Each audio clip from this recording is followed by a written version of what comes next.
Very very नमस्कार मंडळी. तर आज आपल्यासोबत आहे आपली स्कूटी स्टिक्स. आज ज्युपिटर नाही ना ॲक्टिवा नाही, आज आपल्यासोबत आहे स्कूटी स्टिक्स, जी की आहे मम्मीची. तर आज आपण ती घेऊन निघालो आहे शेताकडं. तर आजच्या ब्लॉगमध्ये मी तुम्हाला दाखवणार आहे आपलं farm house, total farm house आपण एक्सप्लोअर करणार आहे. तर मग त्यासाठी मी आणि मम्मी थेट निघालो भिसेवागुल या ठिकाणी. तर मंडळी हे बघा, शेतात आलो आपण. लेवून चमकायले डोळ्यावर, थांबा चष्मा घालू द्या आपल्या.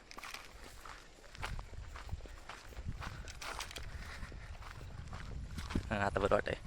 हे बघा मम्मी यायचं लागली मागं. हो काय, हे काय ती मम्मी ज्वारी पलीकडची उंच, हे अलीकड करडी, त्याला करडी म्हणतात. बारीक बारीक दिसली का? करडई, करडईचं तेल असते ना ग. हां, करडईचं तेल, ती मोठी झाल्यानंतर मग त्याचं तेल होते. हे बघा इकडं आपला ऊस, आणि इकडं आता लावायचा आहे ऊस. मग दोन्हीकडून ऊस. हे बघा आपल्याला भैया भेटलाय आपला. लेक्चर करत करत नुसता अभ्यास करते, नुसता बिझी माणूस आहे.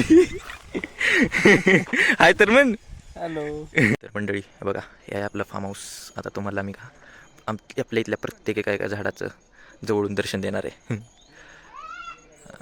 आणि शेवटी एक तुम्हाला एकदम रहस्यमय एकदम भारी झाड दाखवणार आहे, जे की आपल्या इकडे मराठवाड्यात पण येतं. तर चालू करू आपण. चला मग पहिल्या झाडापासून चालू करू. बघा पहिलं झाड आहे केळीचं. दिसते का याला केळी कुठं आहे? हे बघा इथे एक घड लागला आहे, वेगळं पाठीमागे एक घड आहे, दिसतंय. नंतर इकडं पलीकडे चिक्कूचं एक झाड आहे, खाली छोटीशी कोरफड पण आहे. आणि इथे आहे कुठे गेलं शोचं झाड आहे बघा. ते आता जाऊ पुढच्या झाडांकडे. पुढचं झाड आहे फळांचा राजा आहे बघा, आंबा. नंतर नारळ, नारळाचं बाजूला आले, चांगलं मोठं झाले रे. अजून एक आंबा आहे बघा छोटा. त्याच्यानंतर इकडं आहे अजून एक नारळ, आणि नंतर इकडं घर. त्याच्यानंतर आता जाऊ दुसऱ्या झाडांकडे. हे बघा माझं सगळ्यात फेवरेट झाड आहे इथं. हे बघा, त्याला तुम्हाला दाखवतो कुठं आहे. हा बघा इथे फेवरेट झाड आणि त्याचं फळ.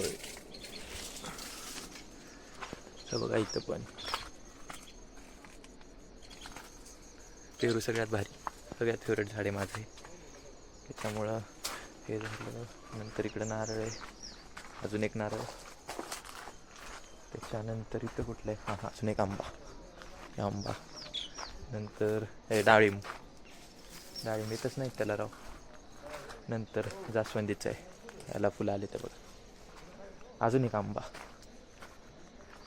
नंतर इथं इथं कशाचं झाड होतं का मम्मी? इडलिंबू का गळलिंबू? गळलिंबूचं झाड होतं, तोडले.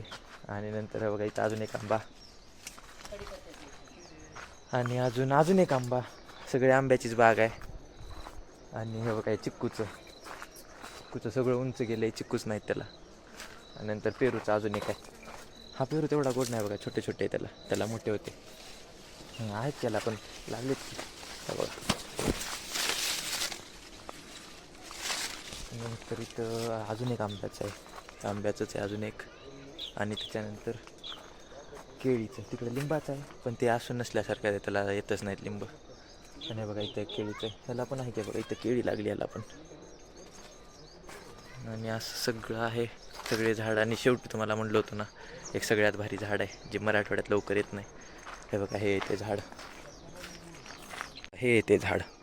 आणि हे झाड आहे, तुम्हाला वाटत असेल नारळ किंवा शोचं, पण हे झाड आहे सुपारीचं. हो, जे माणसं खातात ना, म्हातारे लोक कातरून कातरून सुपारी खातात, त्याचं झाड आहे. उंच झाले की त्याला वर सुपारी लागतात. तर असा आहे पूर्ण आपला व्ह्यू फार्म हाऊसचा. बाहेर आहे शेवग्याचं आहे, आणि त्याच्या कंपाऊंडवालच्या बाहेरच्या साईडनं एक 16 झाड आहेत सीताफळांचे. हे बघा, हे पूर्ण असं बघू शकता तुम्ही. हां, ते दिसते ना व्हाईट कलरचं शेड, ते आहे स्टोर रूम. आणि इकडे आहे राहायचं, कधी आलं तर अधूनमधून. हे बघा यावेळेस मम्मीची स्कूटी आहे सोबत, स्कूटी स्टिक्स. यावेळेस ज्युपिटर ॲक्टिवाने आपला पिछा सोडलेला आहे. आणि स्कूटी स्टिक्स आलेली आहे आपल्याकडं. हे बघा मंडळी, इकडं आपलं शेत आहे, इथून रस्त्यावर आणि इथंच आपलं असं फार्म हाऊस आहे. हे बघा ही आपली गाडी, माझं नाव आहे याच्यावर.